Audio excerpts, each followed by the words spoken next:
FreeManCast. Hello from Mombasa, Kenya. At the moment, I'm in a bit of a makeshift studio where I am joined by Teresa Mamusi. Am I pronouncing that correctly? Yeah, Teresa, thank you for joining me. you're welcome. I was lucky enough to learn some things from you about the Maasai tribe and the Maasai people. That's because you are Maasai, correct? Yes, I'm a Maasai. And as I was talking with you, I was thinking about how much what we were discussing relates to the topics that I've been focusing on this East Africa trip of urbanization and population growth.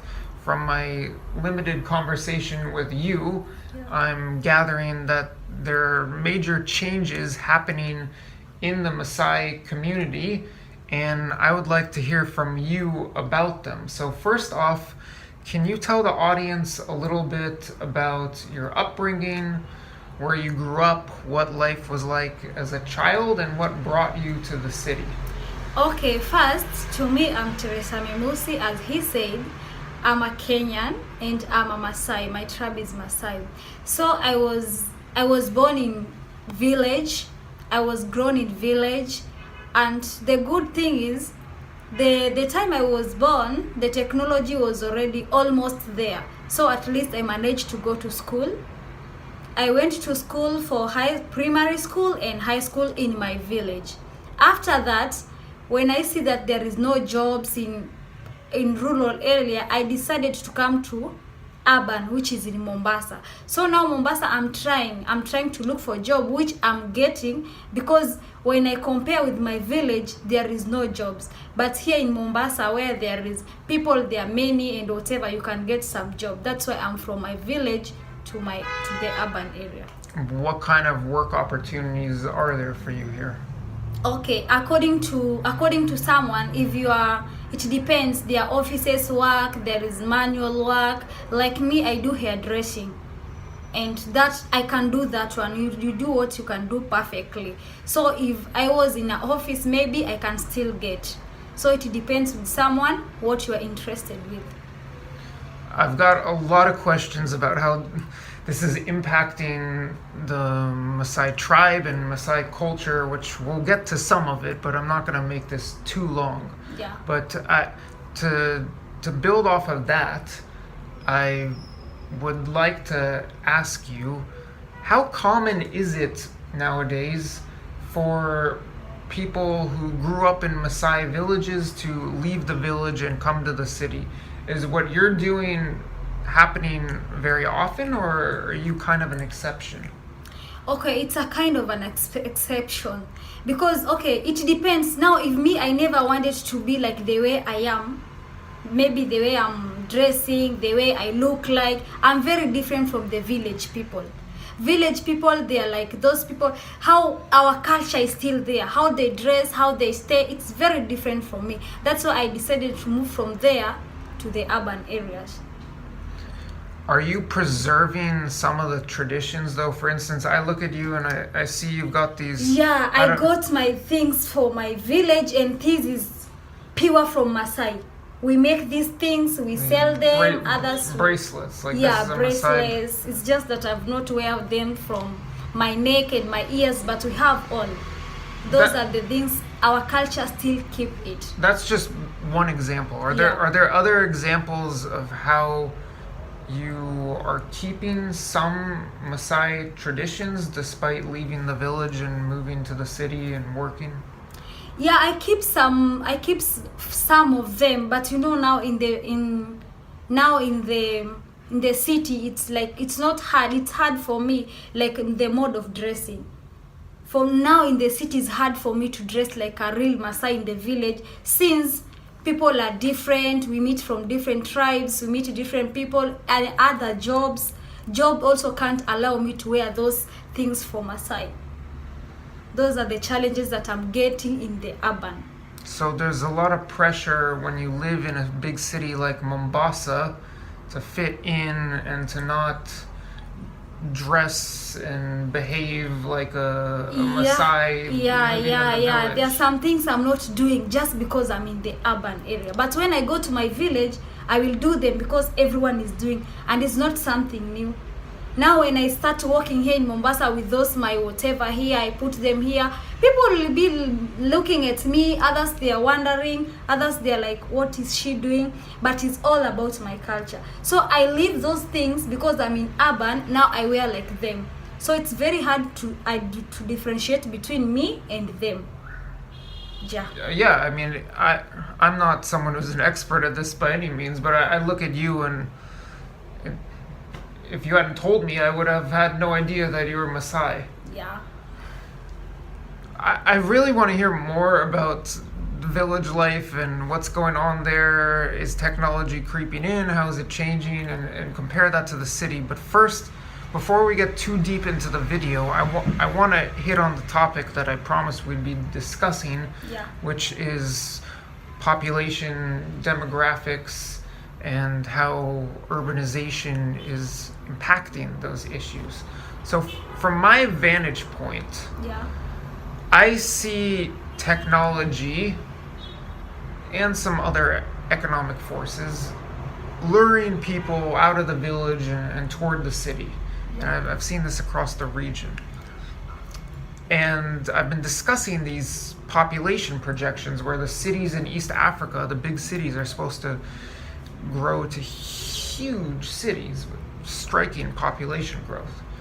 But at the same time, I would think that if a Maasai woman, for instance, is leaving the village, getting educated, and pursuing a career in a city, then she is not going to have as many children as a Maasai woman who stays behind in the village. Is that correct? Yeah, that one is correct. This because in the village, maybe you don't have those much responsibilities. So your work maybe is only giving birth and being at home. But when you come in the city, people work at the same time, they do job, at the same time they nurse people. So if I'm in the village, I could give birth as many kids as I need, maybe 10, 12. But in the city, I can't. So I have to reduce because maybe I go to school, maybe I do job, I have to be there in the morning. So be conceiving every now and then, I have to reduce that to keep other things move.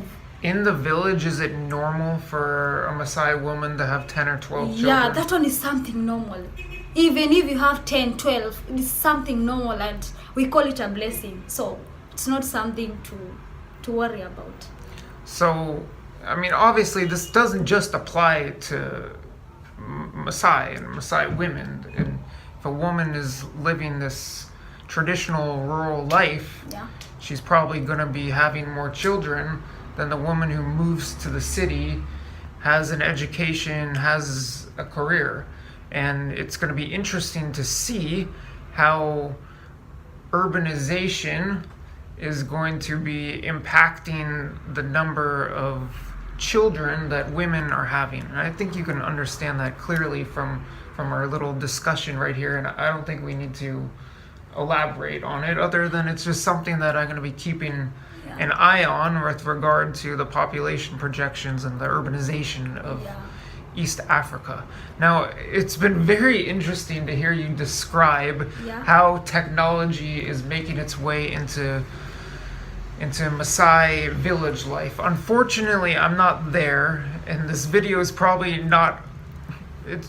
should not be shot in studio, but nonetheless, let's discuss this a little bit. Can you tell me how technology is impacting village life in Maasai communities? Okay, for now I can say technology is starting being in Maasai lands, because now when you go to Maasai, you can they have started building schools. That one is one, which is technology. Before, so it's very recent. There didn't used to be schools. Yeah. Before they never had schools. They never had hospitals. Remember, before we were using this medicine for trees, whatever. Before we are not like, but nowadays you can get that there is hospital, there is school. You see, there is even women nowadays they give birth in hospital, but before they were giving birth at home. That's common now. Maasai women Common, giving yeah. birth in hospitals. Yeah, nowadays they do. But before, we never had hospitals, we never had schools, we are just village and that's all. But nowadays there is technology. If someone is feeling bad, is going to the hospital. No need of going to the bush and having all those kind of stuffs. You go to the hospitals, you be well immediately. People are going now to school. They go to school. Schools have been started, not much, of which you can't get it's hard now. It has not yet reached secondary schools in Maasai, those interior places. They have started with primary school, of which is better. You see, if you want to secondary university, you have to go to urban, or you have to move from your village to another place that you can get more education.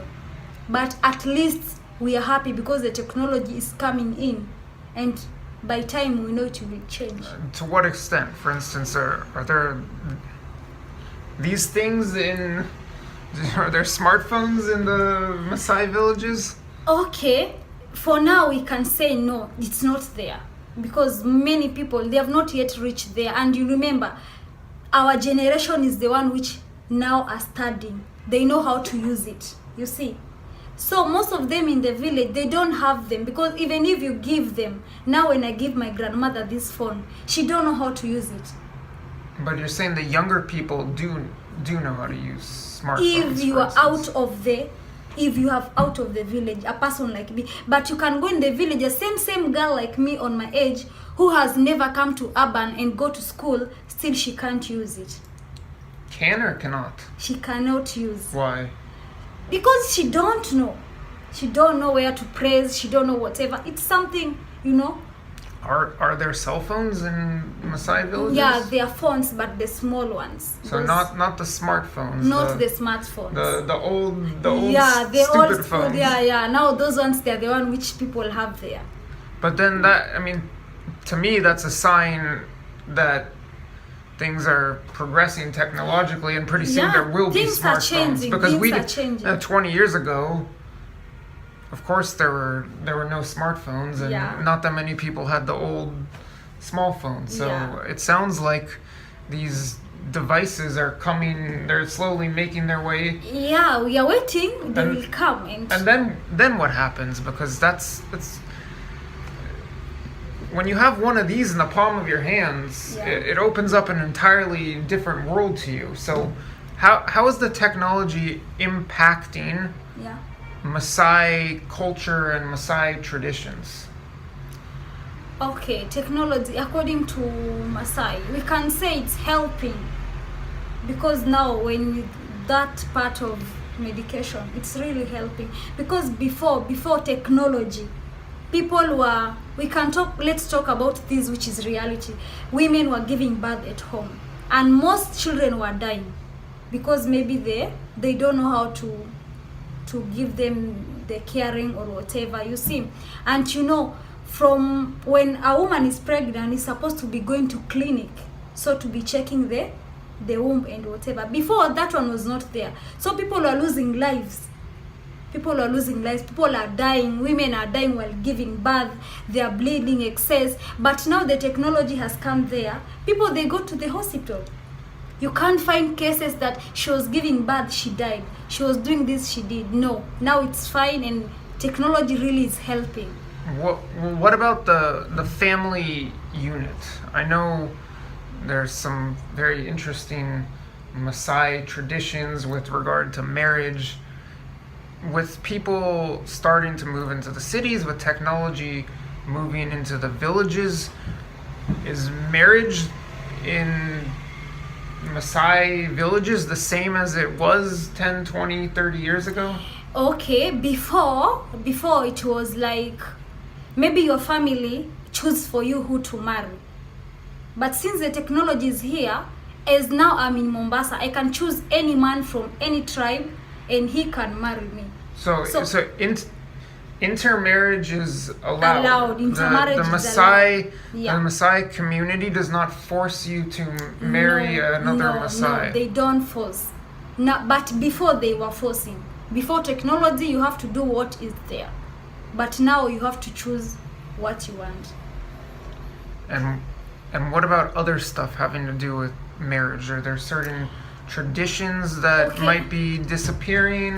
Okay, there are some about marriage. There are some things that they can't change. Either you are married with a Maasai or you are married with someone else. Like going to the village and taking. There are some stuffs that you have to take which are real. You have to take like sugar. You have to take blankets for the old. Hold on a second. Yeah. Are you talking about a dowry? Are you talking about It's a something that part. the man's family needs to give to the Yeah, woman's which family? is a must. You can't change it. Either you are from which tribe. To be a complete married that you have married a Maasai woman. There are things that you have to do it.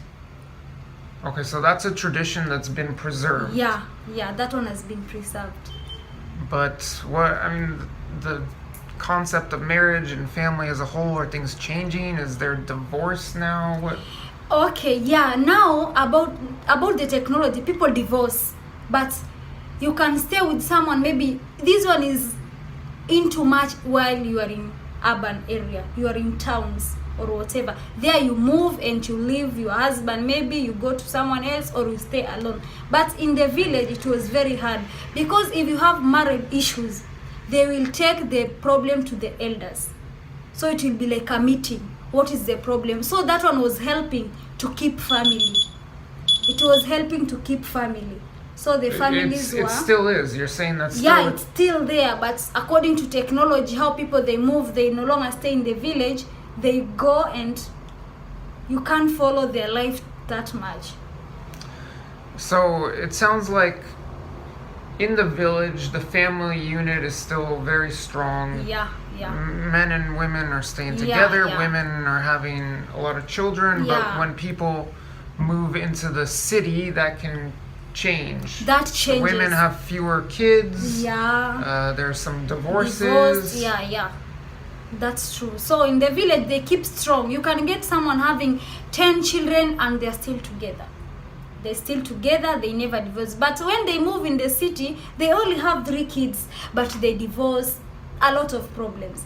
But in the village, it was making them to be strong because any issue you take to the elders, they will talk about it and they will settle. Nowadays, when you go to the city, urban, whatever, nothing like going back to settle whatever. That one, it has really interrupted about marriages.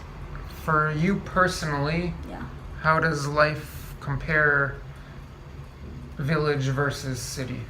Okay, to me personally, I can say village, when I was in village and now, it's very different. Because when I was in village, I was not, there's so many things that I never knew in life or in real life. Even we can talk about phones. When I was in village, even I never knew there is a phone. I never knew there is something you can take a picture of you and whatever being there. But since I came to the city, I know so many things. I know there are phones. I know you can work. There are so many things now I get from the city. I'm very different from someone who has never traveled, has never come to the city. The village ladies, even if you just see us, you can see the difference because it's totally different. My mind is open up. I know so many things. I've tried so many things, so it changes. It's very different while being there. Okay, I think we've discussed enough. Teresa, thank you very much for sharing all of these insights. Yeah. I find it like this is a good case study of urbanization and population growth or lack thereof in the region. So, asante sana. Thank you. And that's a wrap. Thank you for joining us, and goodbye for now from Mombasa.